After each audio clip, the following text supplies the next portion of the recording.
Pour beaucoup d'enfants, y compris ceux qui ont des besoins particuliers, comme le TDAH par exemple, les récompenses sont extrêmement motivantes. Les récompenses, c'est une façon de renforcer un bon comportement et c'est souvent beaucoup plus efficace qu'une punition.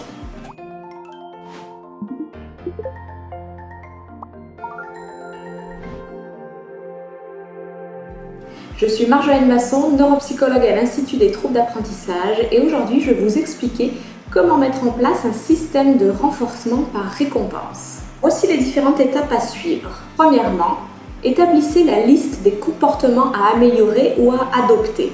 Il peut s'agir de tâches à accomplir comme mettre la table, ranger ses vêtements, sortir les ordures, ou bien il peut s'agir de situations où vous éprouvez des difficultés à vous faire obéir, comme aller se coucher, aller à l'école, ou encore il peut s'agir de situations où l'enfant éprouve des difficultés. Alors c'est ce qu'on observe souvent lorsqu'il faut faire les devoirs, lorsqu'il faut s'endormir dans le noir, ou bien d'autres encore. Donc c'est important que les comportements ils soient décrits de façon positive. Par exemple, au lieu de dire « ne mets pas la musique trop fort », vous pouvez dire « mais la musique a un volume moyen » ou un peu plus faible. Donc on peut commencer en priorisant avec un seul comportement cible. Deuxième point, attribuer des points pour chacun des comportements visés. Alors l'enfant il pourra gagner des points chaque jour s'il accomplit ce qui lui est demandé. Les comportements qui sont le plus difficiles à adopter, ils pourront valoir plus de points que les autres. Les points ils peuvent être matérialisés à l'aide de quelque chose de tangible comme des jetons ou des autocollants par exemple.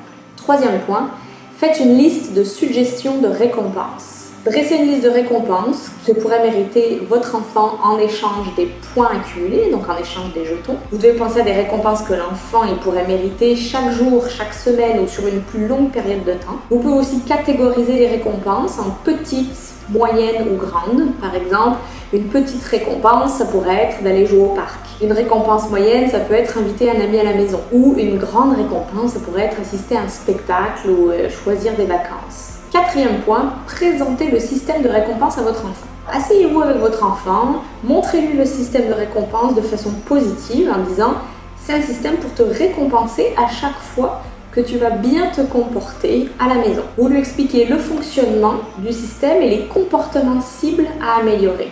Cinquième point, faites-le participer à l'évolution de cette liste.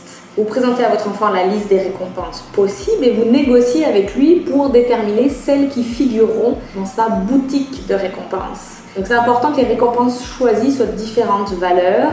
Par exemple, un tiers de petites valeurs, un tiers de moyenne, un tiers de grosses. Et quand je parle de valeur, je ne parle pas de coût monétaire, mais de la valeur que pourrait avoir cette récompense pour l'enfant. Sixième point, appliquer le système de manière efficace. Pour qu'il soit efficace, les points devraient être donnés en présence de l'enfant, immédiatement après la manifestation du comportement visé si c'est possible. Il ne faut pas donner les points si le comportement a été adopté à moitié.